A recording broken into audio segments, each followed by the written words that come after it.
Carta aos Hebreus. Autor: desconhecido. Data: cerca de 67 a 69 depois de Cristo. Tema: um melhor concerto. Palavra-chave: melhor. Versículo-chave: Hebreus 4:14. Este livro foi destinado originalmente aos cristãos de Roma. O seu título, nos manuscritos gregos mais antigos, diz apenas aos hebreus. Seu conteúdo, no entanto, revela que foi escrito a cristãos judeus.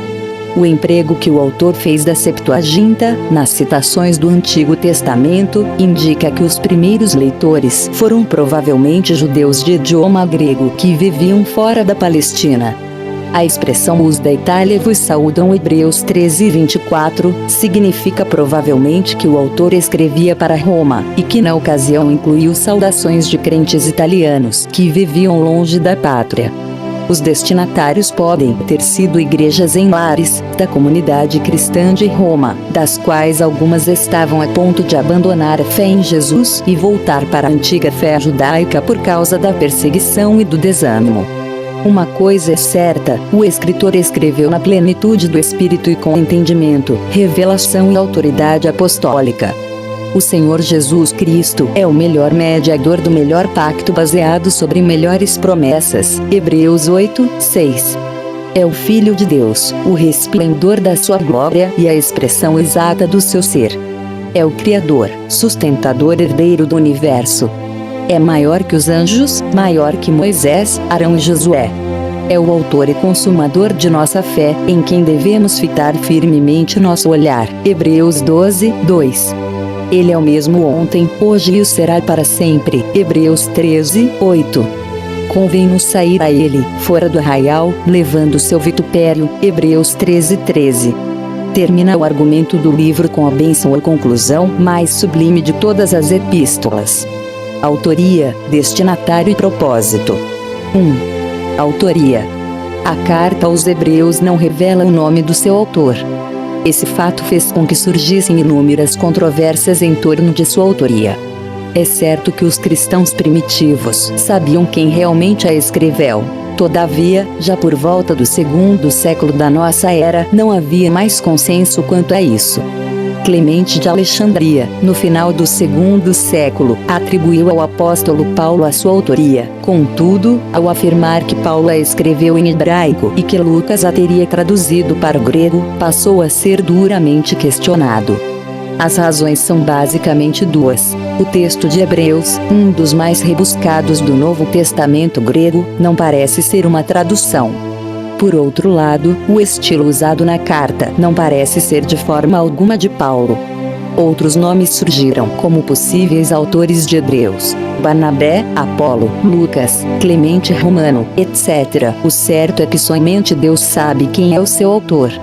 Por outro lado, o fato de ter sua autoria desconhecida em nada diminui a sua autoridade. 2. Destinatários. Não há dúvida de que a carta aos Hebreus foi escrita para cristãos judeus. Deve ser observado que essa carta foi endereçada a uma comunidade específica de cristãos e não a um grupo indeterminado. O autor conhece o público a quem endereça o seu texto e espera até mesmo encontrar-se com eles. Onde viviam esses crentes é um ponto debatido pelos teólogos. Baseados na expressão "os da Itália vos saúdam", muitos eruditos argumentam que esses crentes se encontravam fora de Roma, capital do Império Romano. A data da carta é motivo de disputa, mas as evidências internas permitem-nos situá-la antes da destruição do Templo de Jerusalém no ano 70 DC. 3. Propósito. O escritor Alan de Marshall observa que Hebreus combina instrução com exortação. De fato, essa carta possui uma grande carga exortativa. Ela exorta os crentes a terem ânimo, confiança e fé em um tempo marcado pela apostasia. Muitos pareciam estar desanimados com a oposição que a nova fé vinha sofrendo e, em razão disso, estavam voltando às antigas práticas judaicas. A carta, portanto, exorta esses crentes a suportarem as pressões e perseguições, lembrando-os que não haviam ainda derramado sangue pela sua fé. Essas palavras continuam ecoando nesses dias quando muitos crentes demonstram apatia e falta de fervor espiritual diante de um mundo hostil. Cristo, a palavra superior à dos profetas. 1. A revelação profética e a antiga aliança. Ao falar da supremacia de Jesus, o autor de Hebreus primeiramente o faz em relação aos profetas. Deus falou no passado pelos profetas e no presente pelo Filho. A revelação profética no antigo Israel fez com que esse povo se distinguisse dos demais. O autor mostra um Deus que se revela, que se comunica com os seus. Ele fala de uma forma direta a seu povo, não é um Deus mudo. Os advérbios gregos polímeros, muitas vezes, e politropos, muitas maneiras, que modificam o verbo falar, mostram a intensidade dessa comunicação. Deus, em nenhum momento da história, deixou o seu povo sem orientação. Ele fala, e fala sempre o que é necessário. 2. A revelação profética e a nova aliança. Aos cristãos da nova aliança, Deus falou por intermédio do seu Filho. O uso das expressões havendo falado ou depois de ter falado por parte do autor mostra que essa ação de Deus foi um fato consumado. Isso tem levado alguns intérpretes a dizer que a partir daquele momento, Deus não falaria mais diretamente com ninguém. Mas isso é ir além daquilo que o autor tencionava dizer. O uso dessa expressão é mais bem entendida como significando que Deus falou de forma completa nos dias do autor, todavia, sem a conotação temporal de que não falaria mais no futuro. O Espírito profético, que é o Espírito de Cristo, continua dando à Igreja hoje a percepção do plano e vontade de Deus para o seu povo. E isso sempre em consonância com as Escrituras. 3. Cristo, a revelação final. O objetivo do autor aqui, evidentemente, é mostrar que Cristo é o clímax da revelação profética. Ele é a revelação final. O ministério profético na antiga aliança era de importância ímpar. O Senhor disse que falaria por intermédio de seus profetas. Certamente o Senhor Jeová não fará coisa alguma, sem ter revelado o seu segredo aos seus servos, os profetas. O silêncio profético, portanto, era a pior forma de castigo que poderia vir ao antigo Israel. Os profetas eram importantes, mas a relevância deles estava muito longe daquela possuída por Jesus Cristo, o Filho de Deus. Os profetas eram apenas servos, mas o Filho era o herdeiro de Deus e o agente da criação. Ele é o Redentor do mundo. Nenhum profeta morreu de forma vicária pelo povo de Deus. Cristo, superior aos anjos. 1. Cristo, superior em natureza e essência. Devemos ter sempre em mente que o autor de Hebreus tenciona mostrar a superioridade de Cristo em relação às demais ordens da criação. O seu foco aqui são os anjos. A cultura judaica via os anjos como seres de uma ordem superior e mediadores da revelação divina. Mesmo cercados de força e poder, os anjos eram inferiores ao Filho. Jesus é o reflexo da glória de Deus e possuidor da mesma essência divina. O autor usa dois vocábulos gregos que deixam isso bem definido: apaugasma e character, que significam respectivamente radiância e reflexo, traduzidos aqui como resplendor e caráter, com o sentido de expressão exata do seu ser. Embora sendo pessoas diferentes, tanto o Filho como o Pai possuem a mesma essência. Cristo é o Deus revelado. 2. Cristo, superior em majestade e deidade. O autor passa então a mostrar a supremacia de Cristo em relação aos anjos por meio de vários fatos documentados nas Escrituras. Os anjos são criaturas, o Filho é criador. O Filho é gerado, não criado. C.S. Lewis observa que o que Deus gera é Deus, assim como o que o homem gera é homem. O que Deus cria não é Deus, da mesma forma que o que o homem faz não é homem. Daí a razão de os homens não serem filhos de Deus no mesmo sentido que Cristo. Eles podem assemelhar-se a Deus em certos aspectos, mas não pertencem à mesma espécie. O mesmo se pode dizer dos anjos. Eles não possuem a mesma essência divina que o Filho. É por essa razão que o autor destaca que o Filho é chamado de Deus e que por isso merece adoração. A ele toda a honra e glória. Uma salvação grandiosa. 1. Testemunhada pelo Senhor. O autor faz um contraste entre as alianças do Sinai e do Calvário. Enquanto a antiga aliança foi intermediada por anjos, a nova aliança tinha Jesus, o Filho de Deus, como seu mediador. O autor, então, faz uma analogia entre as duas alianças para que o contraste entre ambas fique bem definido. Foi Jesus, o Filho de Deus, e não os anjos, que anunciou essa tão grande salvação. Por serem mediadores da lei, os anjos despertavam grande estima e respeito dos judeus por eles. Se uma aliança firmada na lei, mediada por anjos, imperfeita e transitória, requeria obediência por parte dos crentes, muito mais a nova aliança que é perfeita e eterna. Se quem não observava os princípios do antigo pacto, quebrando os seus preceitos, era punido de forma dura, que castigo merecia quem ultrajava a nova aliança, que em tudo era superior. 2. Proclamada pelos que a ouviram. Essa salvação grandiosa foi primeiramente anunciada pelo Senhor e, posteriormente, por aqueles que a ouviram. Fica evidente nesse texto que o autor não foi uma testemunha ocular dos feitos de Jesus, mas receberá a palavra por meio dos que a ouviram. Mesmo não tendo recebido a palavra de Deus diretamente do Senhor, o autor não tem dúvida que a mensagem apostólica era essencialmente a mesma palavra de Deus. Esse fato deveria fazer com que os crentes fossem mais diligentes na observância dos preceitos neotestamentários. De fato, a palavra bibaio, aqui traduzida como confirmar, tem o sentido de algo que transmite segurança e confiança. Em outras palavras, o que o Senhor anunciou e que, posteriormente, foi proclamado por testemunhas oculares, deve servir de fundamento da nossa fé. 3. Confirmada pelo Espírito Santo. A mensagem, que primeiramente fora anunciada pelo Senhor e testemunhada pelos que a ouviram, foi instrumentalizada pelo Espírito Santo. Nesse aspecto, as traduções, distribuições feitas pelo Espírito Santo ou distribuições do Espírito Santo expressam bem o que o autor quis dizer.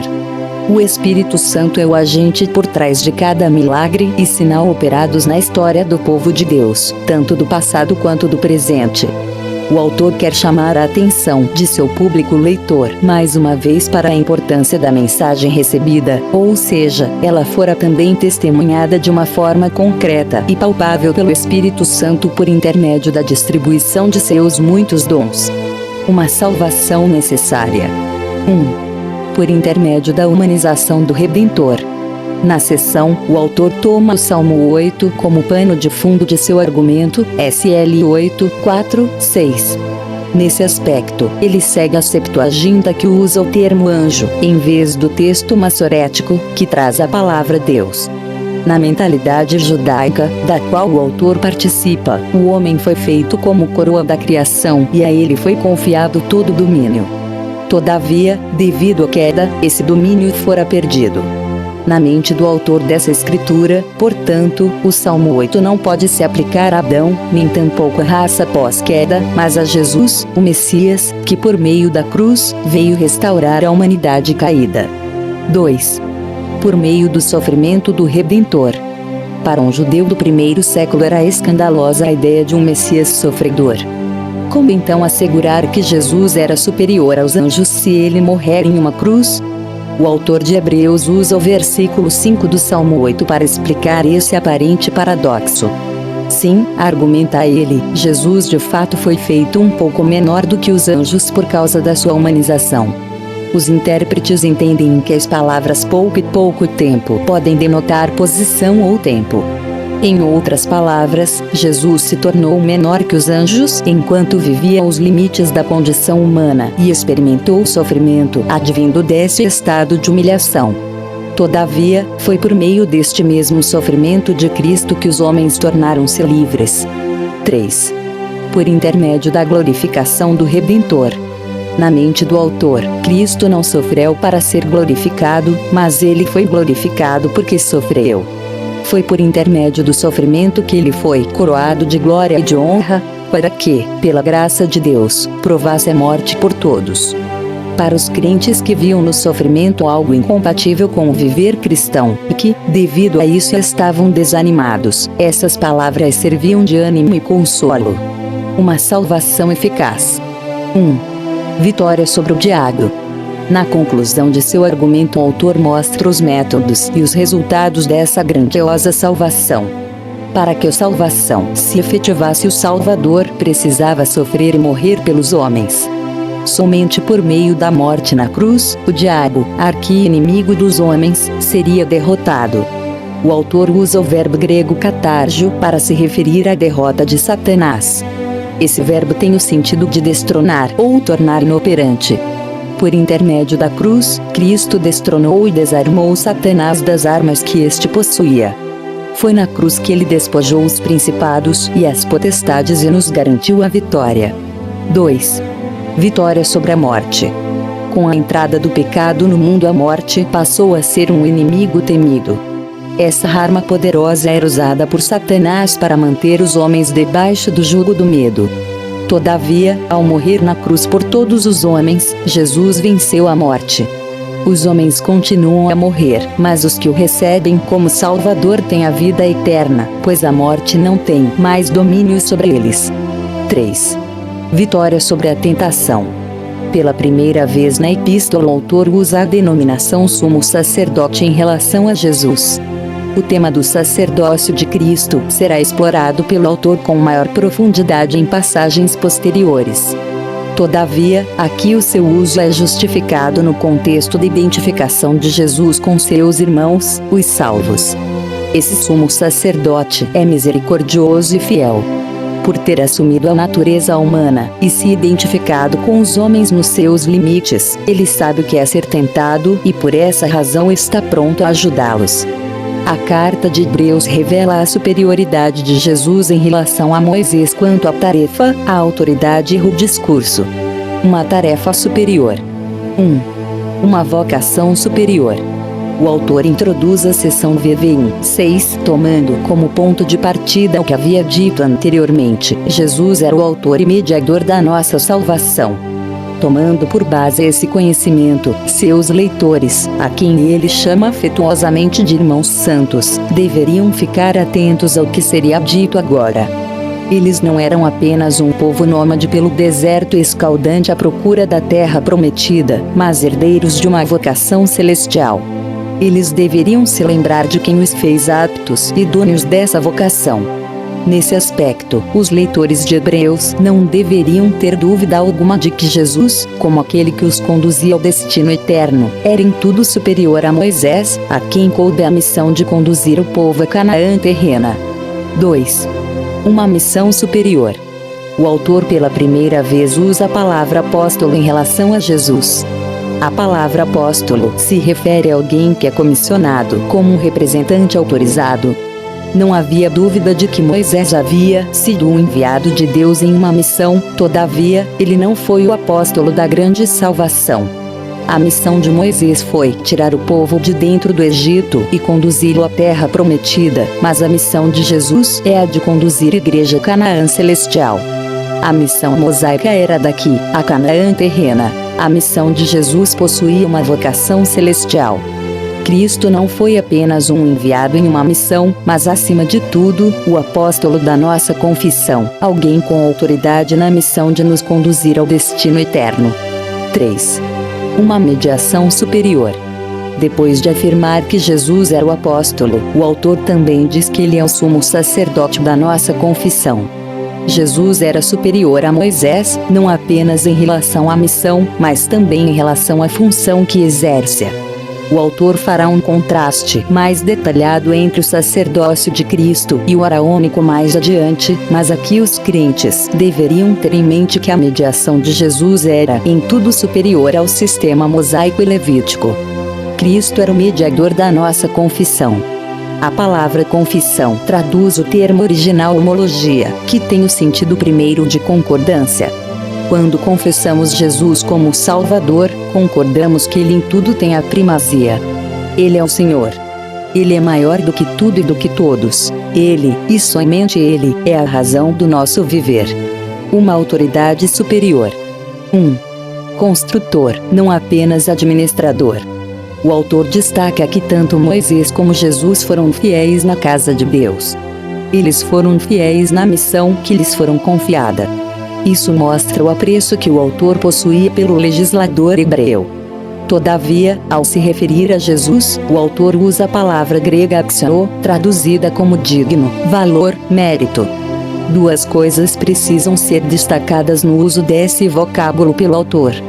Primeiramente, ele quer mostrar que o mérito de Jesus era maior do que o de Moisés. Nosso Senhor era o construtor do edifício, da casa de Deus, e não apenas o mordomo, como fora Moisés. Os crentes precisavam enxergar isso e, assim, valorizarem mais a sua salvação. Por outro lado, ao usar o pretérito perfeito, tempo verbal grego, ele demonstra que a glória de Moisés era desvanecente, enquanto a de Jesus era permanente. 2. Filho, não apenas servo. O autor sabe da grande estima que Moisés possuía dentro da comunidade judaico-cristã e por isso é extremamente cuidadoso no uso das palavras. E, na verdade, Moisés foi fiel em toda a sua casa, como servo, para testemunho das coisas que se haviam de anunciar, mas Cristo, como filho, sobre a sua própria casa, a qual casa somos nós, se tão somente conservarmos firme a confiança e a glória da esperança até o fim. Em vez de usar o termo doulos, servo, vocábulo usado para se referir a um escravo ou serviçal, ele usa outro vocábulo, terapon. Essa palavra só aparece aqui no Novo Testamento e é traduzida como servo ou ministro. A ideia expressa é de um serviço que é prestado de forma voluntária entre duas pessoas que se relacionam bem. Assim era Moisés com o seu Deus. Mas o autor deixa claro que esse relacionamento de Moisés com Deus não podia se equiparar ao de Deus com o seu Filho, Jesus. 3.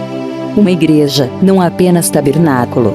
Alguns autores entendem que a expressão casa de Deus, usada em relação a Moisés, pode se referir ao tabernáculo como centro do culto mosaico no deserto, enquanto outros veem como uma referência à antiga congregação do povo de Deus do Êxodo.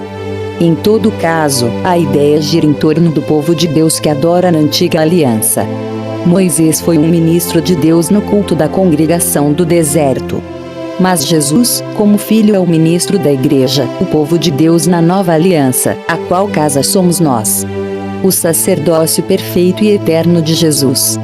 Isso significa que estudaremos como todo o sistema de sacrifício levítico, apresentado no Antigo Testamento, deu lugar ao sacrifício completo de Jesus no Calvário. Sim, veremos que Jesus Cristo, e só Ele, tinha todas as prerrogativas para mudar o sacerdócio e a lei. E foi isso que o nosso Senhor fez. O capítulo 7 de Hebreus apresenta o sacerdócio de Jesus numa nova perspectiva. Ele é sumo sacerdote segundo a ordem de Melquisedeque. O autor mostra que a profecia do salmista, na qual revela um sacerdócio de outra ordem, superior à de Arão e à levítica, teve seu fiel cumprimento em Jesus. Mas mesmo pertencendo à mesma ordem sacerdotal, o autor sublinha a proeminência de Jesus sobre Melquisedeque quando afirma que este foi feito semelhante ao Filho de Deus e não o contrário.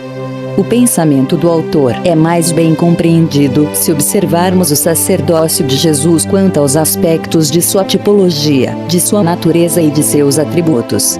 Há muitas especulações sobre a pessoa de Melquisedeque, mas à luz do contexto bíblico, é melhor vê-lo como uma pessoa histórica de natureza tipológica. Melquisedeque, portanto, deve ser visto como um tipo que aponta para Jesus Cristo. Nesse aspecto, o escrito sagrado mostra o sacerdócio de Jesus como de natureza eterna, imutável e perfeita. O sacerdócio de Cristo é imutável, perfeito e eterno. E, quanto ao aspecto de sua tipologia, um sacerdócio com realeza. O autor sacro destaca que Melquisedeque era um sacerdote-rei. Como sacerdote, recebeu dízimos de Abraão e como rei governava sobre Salém. Embora os reis tivessem alguma participação no culto da antiga aliança, todavia, a função sacerdotal levítica, de oferecer sacrifícios e representar o povo diante de Deus, cabia somente aos sacerdotes. Eles não eram reis. A ordem do sacerdócio levítico não previa a existência de um sacerdote-rei. A existência de um sacerdote-rei, portanto, no contexto bíblico só poderia acontecer se este fosse de outra ordem. Jesus, que era da tribo de Judá, é levantado por Deus como sumo sacerdote segundo essa nova ordem, da qual Melquisedeque é o tipo. 2. Um sacerdócio firmado na justiça. Mostrando a tipologia sobre o sacerdócio de Melquisedeque, o autor destaca que este fora rei de justiça e depois também rei de Salém, que é rei de paz.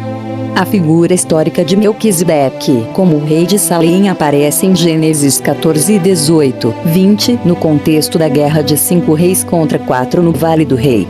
O nome Melquisedeque, cujo significado original era Sedeque é rei, é interpretado pelo autor de Hebreus como o rei de justiça. É fora de qualquer dúvida que Melquisedeque é um tipo de Jesus, que reinaria com justiça e cujo reinado não teria fim. 3. Um sacerdócio com legitimidade divina.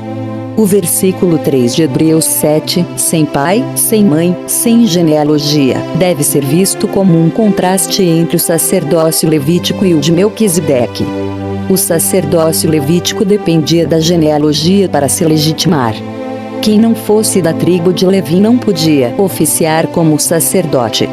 É exatamente isso que o autor quer mostrar, pois assim como o sacerdócio de Melquisedeque não dependia de genealogia para mostrar sua legitimidade sacerdotal, da mesma forma o sacerdócio de Cristo era também legítimo por pertencer a uma ordem superior, a ordem de Melquisedeque. Melquisedeque, contemporâneo de Abraão, foi rei de Salém e sacerdote de Deus. Abraão lhe pagou dízimos e foi por ele abençoado. Aqui, a Bíblia o tem como uma prefiguração de Jesus Cristo, que é tanto sacerdote como rei. O sacerdócio de Cristo é segundo a ordem de Melquisedeque, o que significa que Cristo é anterior a Abraão, a Levi e aos sacerdotes levíticos e maior que todos eles. As Escrituras mencionam também que o rei de Salém não tinha pai nem mãe, o que não significa que Melquisedeque, literalmente, não tivesse pais nem parentes, nem que era anjo. Significa tão somente que as Escrituras não registram a sua genealogia e que nada diz a respeito do seu começo e fim. Por isso serve como tipo de Cristo eterno, cujo sacerdócio nunca terminará. A Bíblia de Estudo Pentecostal. Quanto ao aspecto de sua natureza. 1. Um sacerdócio perfeito. A palavra teleioses, perfeição, usada pelo autor em Hebreus 7:11, quer dizer também um alvo a ser atingido. Nesse contexto ela é usada para se referir ao relacionamento com Deus. Nem a lei nem o sistema sacerdotal do Antigo Testamento puderam resolver o problema da culpa e produzir o perdão que a santidade de Deus exigia. O autor sacro destaca que o problema do relacionamento do homem com Deus só pode ser resolvido por um sacrifício perfeito, algo que o sistema levítico não tinha possibilidade de realizar. 2. Um sacerdócio imutável. O capítulo 7 ainda destaca que, mudando-se o sacerdócio, necessariamente se faz também mudança da lei. O Espírito Santo havia falado por boca de Davi que seria levantado a um sumo sacerdote de outra ordem, a ordem de Melquisedeque. Se uma nova ordem se instauraria, consequentemente a antiga passaria. Essa profecia, quando cumprida, necessariamente tornava obsoleta a lei mosaica e o sacerdócio levítico, demonstrando dessa forma o seu caráter transitório. Somente o sacerdócio de Jesus seria imutável e de caráter não transitório. 3. Um sacerdócio eterno. Assim, o sacerdócio de Cristo não foi feito segundo a lei do mandamento carnal, mas segundo a virtude da vida incorruptível. A expressão vida incorruptível é uma referência à ressurreição de Jesus e seu triunfo sobre a morte, demonstrando assim o caráter eterno do seu sacerdócio. Cristo não era sacerdote por uma imposição humana ou mandamento carnal, mas por atribuição divina. Como diz o versículo 17, porque dele assim se testifica, tu és sacerdote eternamente, segundo a ordem de Melquisedeque. Quanto ao aspecto de seus atributos. 1. Um sacerdócio santo. Santidade é um dos atributos de Deus. Em outro ponto da carta aos Hebreus, o autor sagrado afirma que sem a santificação, ninguém verá o Senhor. Esta era uma das exigências da lei mosaica, que o sumo sacerdote não apresentasse nenhum defeito, inclusive físico. Assim, devido à condição humana, não apenas os sacerdotes não eram perfeitos, mas todo o sistema sacerdotal levítico era imperfeito. Somente Cristo podia atender às exigências de um sacerdócio inteiramente santo e perfeito. 2. Um sacerdócio inculpável. Vimos que Jesus cumpriu todas as exigências de uma vida santa requerida para o sumo sacerdote. Mas além desse atributo, ele deveria ser também inocente. A palavra kakos, traduzida aqui como inocente, significa também sem maldade e é descrita pelos lexicógrafos como a ausência de tudo que é ruim e errado. O apóstolo Pedro afirmou sobre Jesus que este não cometeu pecado, nem na sua boca se achou engano. Não havia culpa nem imperfeição no sacerdócio de Cristo Jesus. 3. Um sacerdócio imaculado. O autor sacro usa o termo amiantos para dizer que Jesus é um sacerdote sem mácula. Essa palavra, que também tem o sentido de sem manchas, era usada no contexto bíblico para se referir tanto à pureza ritual como ética. Foi a essa vida santa, no seu sentido ético, e não apenas ritual, que o autor alude para retratar o Senhor como separado dos pecadores. O Filho de Deus assumiu a condição humana e se fez pecado pelos homens, mas sem pecar. Cristo é o sacerdote imaculado e sem manchas. A carta aos Hebreus é o único texto do Novo Testamento que apresenta uma doutrina sistematizada do sacerdócio de Cristo. A carta mostra aos leitores que Jesus é o sumo sacerdote rei prédito nas Escrituras e que, como tal, superior ao sistema levítico. Melquisedeque, rei de Salém, a quem Abraão entregou o dízimo, tornou-se um tipo desse sacerdócio eterno. E não só isso, mas todo o sistema levítico tornara-se obsoleto, visto que a nova ordem sacerdotal havia suplantado a antiga. A eficácia do culto na nova aliança. 1. Uma redenção eterna. A diferença entre o culto da antiga e o da nova aliança pode ser vista no contraste entre ambas alianças quanto à eficácia do sacrifício efetuado no contexto de cada uma. Sobre a eficácia da redenção operada por Cristo, o autor diz ir muito além da do antigo culto. No texto de Hebreus 9, a palavra redenção traduz o termo grego litroses, que significa resgate com o sentido de libertação mediante o pagamento de um preço. Enquanto o culto levítico, com seus muitos rituais, produzia apenas pureza cerimonial, o sacrifício de Cristo operou a redenção eterna. 2. Uma consciência limpa. Já vimos que os sacrifícios na antiga aliança possuíam um aspecto meramente externo, isto é, cerimonial.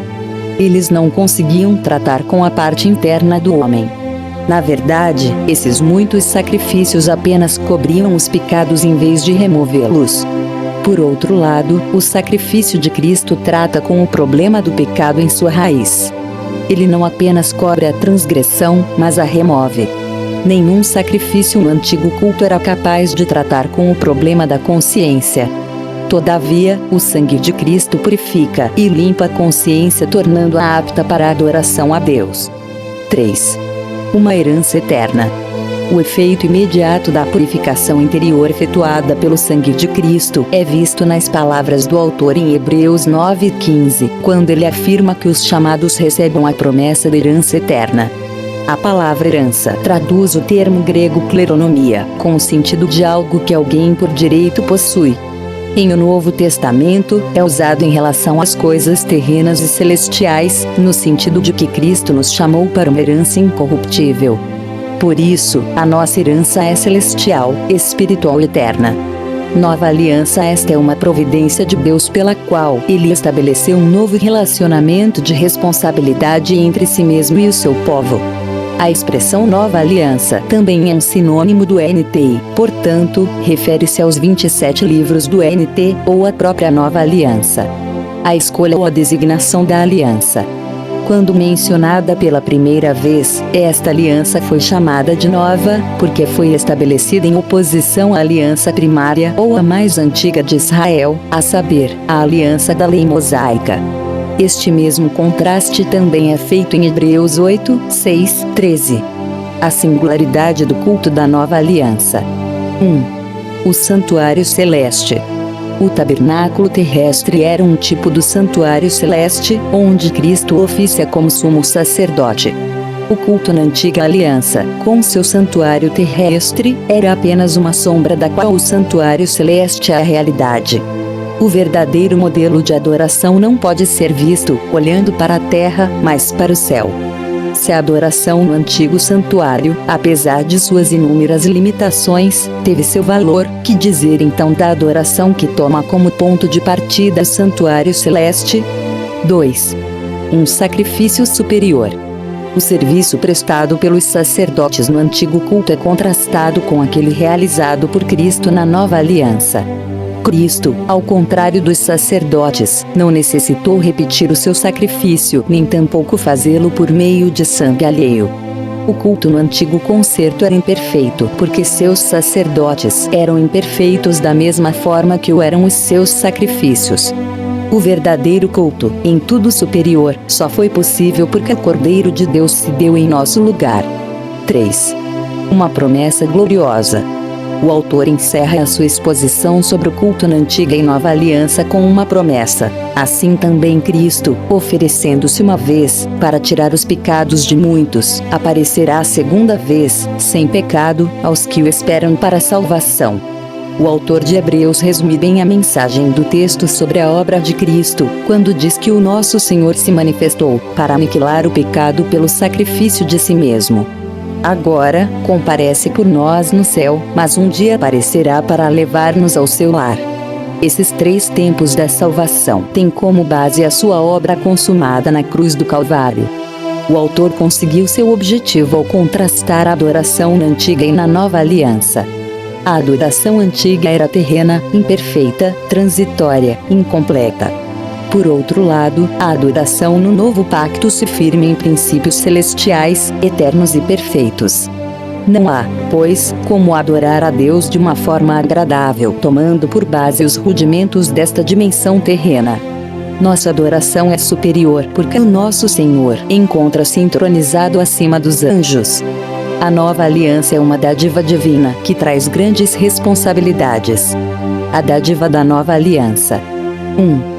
Uma única oferta. O Antigo Testamento põe em destaque as centenas de sacrifícios que eram realizados ano após ano no culto judaico. A quantidade de animais mortos nessas celebrações impressionava. Especialistas em cultura judaica e na língua hebraica afirmam que houve situações nas quais os filhos de Arão se gabavam de ficar cobertos de sangue sacrificial até os tornozelos. Em História dos Hebreus, Kpat, no livro Guerras Judaicas, o historiador Flávio Jósefo fala em centenas de milhares desses sacrifícios. Para o autor de Hebreus, esses sacrifícios não passavam de uma sombra da qual Cristo era a realidade. Cristo, com uma única oferta, realizou a obra da redenção. 2. Um único ofertante. A oferta foi única, o ofertante também. Aqui, como já havia feito anteriormente, o autor destaca o ofício de Cristo como sacerdote e rei. Este é o diferencial entre o sistema sacerdotal do leviticalismo e do cristianismo. À semelhança de Melquisedeque, Cristo não apenas oficia como sacerdote, mas também governa como rei. Depois de fazer a purificação do pecado com seu próprio sangue, ele, agora como rei, assentou-se à direita de Deus. 3. Uma única vez. Uma única oferta feita uma única vez por um único sumo sacerdote. Um dos pontos mais destacados na epístola pelo autor de Hebreus foi o caráter único do sacrifício de Cristo. Enquanto os sacrifícios da antiga aliança necessitavam ser frequentemente repetidos, o sacrifício de Cristo foi feito uma única vez em favor de todos os homens.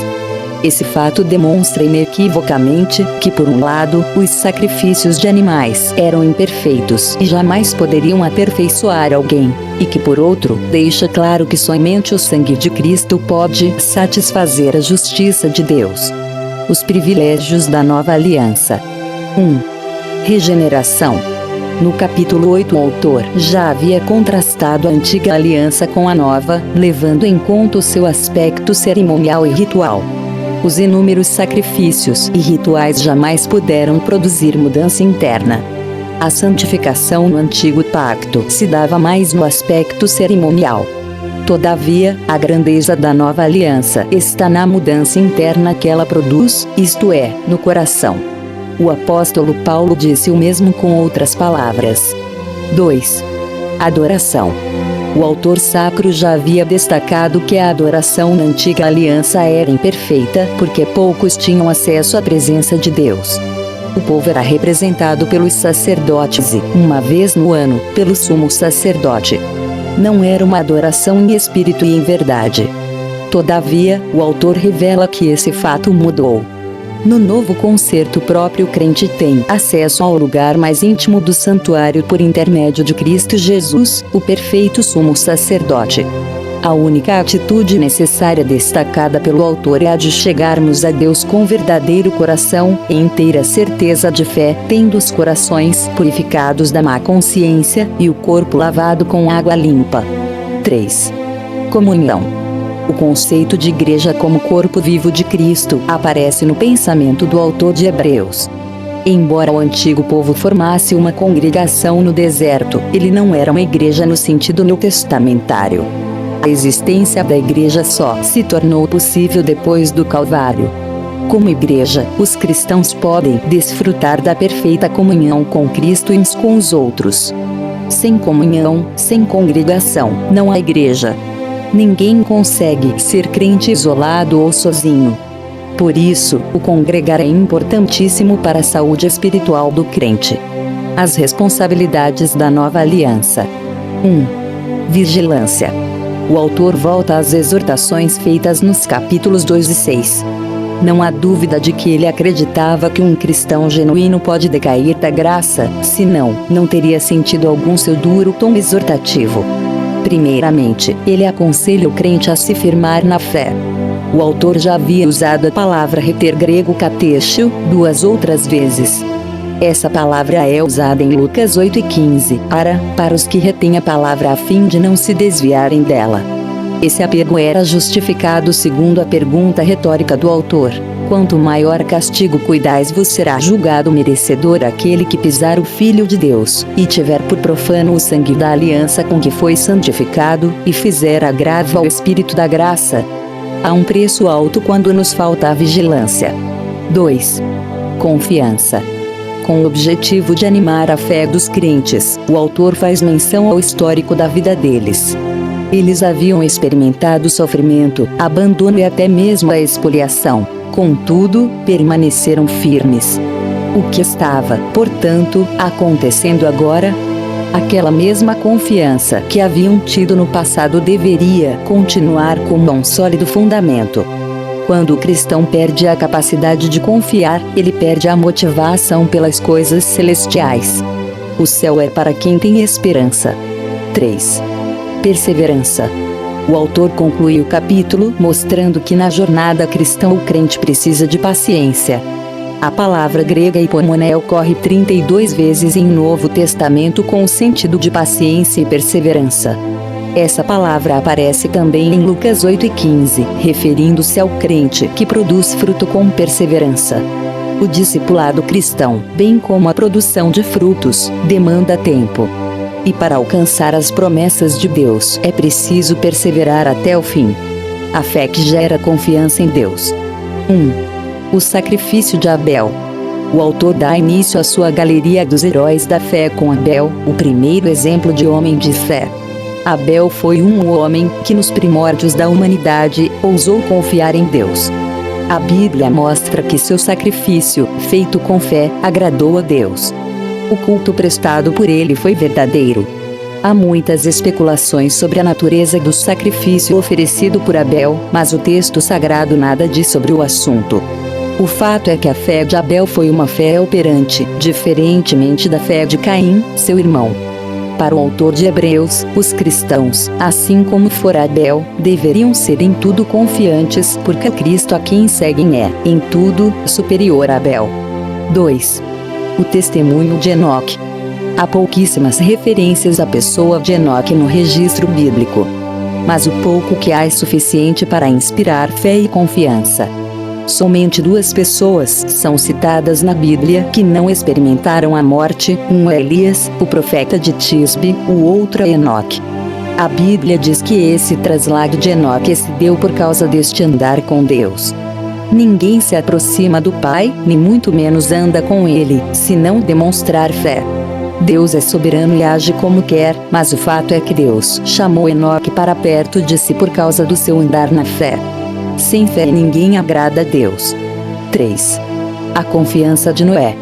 No seu sermão escatológico, Jesus se referiu aos dias de Noé como uma época de insensibilidade espiritual. Foi uma geração, à semelhança da nossa, imediatista. Do aqui e agora. Nos dias de Noé já se vivia uma espécie de hedonismo, porque todos se preocupavam apenas com aquilo que dava prazer imediato. Eles não perceberam, mas Noé, sim. Quando ninguém conseguia ouvir Deus, Noé ouviu. Pela fé, Noé, divinamente avisado das coisas que ainda não se viam, temeu, e, para a salvação da sua família, preparou a arca, pela qual condenou o mundo, e foi feito herdeiro da justiça que é segundo a fé. 3 coisas são mencionadas a respeito da fé de Abel. 1. Ele é elogiado por ser um adorador de Deus. A Escritura somente diz que pela fé, Abel ofereceu a Deus maior e melhor sacrifício do que Caim, porque o sacrifício de Abel era uma expressão da adoração que envolvia toda a sua vida e fé. Apresentou toda a sua fé a Deus, não manteve qualquer reserva. Isto representou total devoção ao Senhor, não simplesmente uma cerimônia religiosa. Pela fé, adentrou a mais profunda realidade espiritual e interior do sacrifício ao Deus invisível. 2. Alcançou o testemunho de que era justo. Caim não era justo. Deus lhe disse que sua oferta somente seria aceitável se fizesse o que era certo. Deus rejeitou a adoração de Caim porque seu coração não era justo. Abel, por outro lado, demonstra a íntima relação entre a retidão e a fé em 10:38. Sua adoração agradou a Deus, porque vivia e agia pela fé como um homem justo. 3. Foi mencionado por seu testemunho. Abel morreu como o primeiro mártir profético da história. Seu testemunho duradouro passou por sucessivas gerações e continua a falar da vida de fé que agrada a Deus, como o homem fiel que adora a Deus de todo o seu coração. A fé que faz ver o invisível. 1. A obediência de Abraão. Após ter falado sobre Abel, Enoque e Noé, o autor agora foca o seu argumento sobre a fé da pessoa de Abraão, o patriarca da nação hebreia. Todos os nomes citados anteriormente são tidos como exemplos de fé, mas nenhum deles havia se tornado um modelo para os judeus, como fora Abraão. Quando chamado por Deus, Abraão obedeceu e sua fé o guiou mesmo quando não sabia para onde ia. Mas Abraão não era apenas pai dos judeus, ele era pai de todos os que creem. Os cristãos deveriam seguir suas pegadas com a mesma obediência e a mesma fé do amigo de Deus. 2. A fidelidade de José. A Escritura testemunha sobre a fidelidade de José. Embora tenha sido vendido, ele mesmo nunca se vendeu. A fé o manteve vivo no Egito. Se a fé de Abraão fez com que conhecesse o desconhecido, por outro lado, a fé de José fez ele enxergar o invisível. José, pela fé, viu o êxodo do povo judeu. De fato, a palavra grega saída é a mesma usada para se referir ao êxodo. É essa fé que nos faz enxergar o desconhecido e acreditar no futuro, que o autor exorta os crentes a demonstrarem. 3. A determinação de Moisés. A jornada do Êxodo, sob a liderança de Moisés, durou 40 anos. Todavia, a jornada da fé de Moisés começou bem antes. Moisés foi um homem determinado, ousado, confiante e cheio de fé. A sua fé também permitiu que ele enxergasse o invisível, pois teve por maiores riquezas o vitupério de Cristo do que os tesouros do Egito. Ele viu Cristo, mesmo tendo vivido centenas de anos antes. Por que não seguir seu exemplo de fé na jornada espiritual? Fé no período patriarcal. O período patriarcal do Antigo Testamento se estende de Abraão a José. Abraão é como o centro das atenções. Somente um verso é dedicado a Isaque, Jacó e José. Isto é compreensível, já que Abraão, o homem de fé por excelência no Antigo Testamento, desempenha um papel central no princípio da história hebraica e na obra do plano de salvação de Deus. No Novo Testamento, Abraão é mencionado mais extensivamente do que qualquer outra figura do Antigo Testamento. Aqui em Hebreus 11, 3 principais episódios da vida de Abraão são mencionados para ilustrar 3 importantes faces de sua jornada de fé. 1. Ao obedecer ao chamado de Deus para partir de Ur dos Caldeus para uma terra prometida desconhecida, Abraão demonstrou fé no futuro não visto. 2. Durante longos anos de espera pelo filho e descendentes prometidos em circunstâncias humanamente impossíveis, Abraão demonstrou fé na promessa impossível. 3. Quando Deus pediu que sacrificasse Isaque, seu único filho da promessa, Abraão demonstrou fé em meio à prova ou ao teste severo. Além destes modos em que a fé está poderosamente ilustrada, em 11:13-16 chama a atenção para uma linha comum de fé que percorre a vida de Abraão e dos outros patriarcas. A fé que dá poder para avançar. 1. A ousadia de Josué. Moisés havia morrido e a Josué coube a missão de introduzir o povo na terra prometida. Contudo, o ingresso na terra não poderia ser feito enquanto Jericó permanecesse de pé. De nada adiantava ter saído do Egito para ficar fora de Canaã. O povo só ficaria de pé se Jericó caísse. Numa guerra, a vitória pertence a quem for mais numeroso, bem armado e melhor treinado. Israel não possuía tais capacidades. O autor então mostra como eles venceram, pela fé. Sim, a fé foi a arma infalível nessa guerra. Se a fé os fez avançar na conquista da Canaã terrena, muito mais essa mesma fé pode fazer na jornada celestial. 2. A coragem de Raabe. Na queda de Jericó, Raabe escapou com vida. Escapou, como afirma o texto bíblico, pela fé. Mas a sua fé fez mais. Pela fé, Raabe, mesmo sendo gentia, entrou na linhagem do povo de Deus. A fé de Raabe deve servir de inspiração e motivação para quem está na jornada rumo à Canaã celestial. 3. O heroísmo de Gideão. O autor fecha a sua lista dos heróis da fé citando vários personagens bíblicos. A lista é encabeçada por Gideão, um dos juízes durante o regime tribal israelita. Gideão foi desafiado por Deus a buscar o livramento do seu povo por meio da fé. Em desvantagem numérica e bélica, ele contava apenas com a fé na grandeza de Deus. Com apenas 300 homens, mas com a promessa divina recebida pela fé, ele deu grande livramento a seu povo. Deus não conta com números, ele conta com quem tem fé. Pela fé, Raabe, a meretriz, e sua família foram poupadas durante a destruição de Jericó. Com exceção de Sara, Raabe é a única mulher mencionada pelo nome na lista dos heróis da fé em Hebreus 11. Sua fé é revelada por ter acolhido e ocultado 2 espiais enviados por Josué a Jericó antes da conquista. É também evidente em sua confissão: bem sei que o Senhor vos deu esta terra, uma fé baseada naquilo que ouviu e creu sobre o relatório do milagroso êxodo de Israel do Egito, e das vitórias de Israel a leste do Jordão, antes de rodearem Jericó. Pela fé ela creu que o Deus de Israel era o Deus do céu e da terra. Além disso, Raabe demonstrou sua fé arriscando o presente por causa da perseverança futura. Deste modo, quando Jericó foi conquistada e seus habitantes destruídos, Raabe não pereceu com os incrédulos, isto é, os desobedientes da cidade. Raabe foi poupada, uma mulher gentílica, prostituta secular, pecadora contumaz. Este é um clássico exemplo, no Antigo Testamento, pelo fato de Deus ser rico em misericórdia e abundante em graça, é salva pela graça através da fé. O capítulo 11 de Hebreus é um dos mais conhecidos e mais ricos sobre o tema da fé. Segundo a Bíblia de Estudo Pentecostal, editada pela Kippat, o capítulo 11 demonstra a natureza do único tipo de fé aceita por Deus e que triunfará na pior das situações. É uma fé que crê nas realidades espirituais, que leva à justiça, que busca a Deus, que crê na sua bondade, que tem confiança na sua palavra, que obedece aos seus mandamentos, que vive segundo as promessas de Deus, que rejeita o espírito deste presente mundo mau, que busca um lar celestial, que abençoa a geração seguinte, que recusa os prazeres do pecado, que suporta a perseguição, que pratica poderosos atos de justiça, que sofre por amor a Deus e que não volta àquela pátria de onde haviam saído, isto é, o mundo.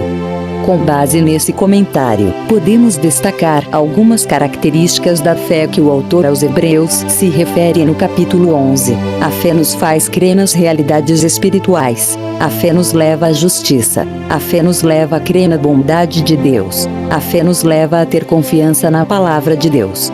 A fé nos leva a obedecer os mandamentos divinos. A fé nos leva a viver segundo as promessas divinas. A fé nos leva a rejeitar o espírito do mundo. A fé nos levar a buscar um lar celestial. A fé nos leva a abençoar a nossa geração seguinte. A fé nos leva a recusar os prazeres do pecado. A fé nos leva a suportar a perseguição. A fé nos leva a sofrer por amor a Deus.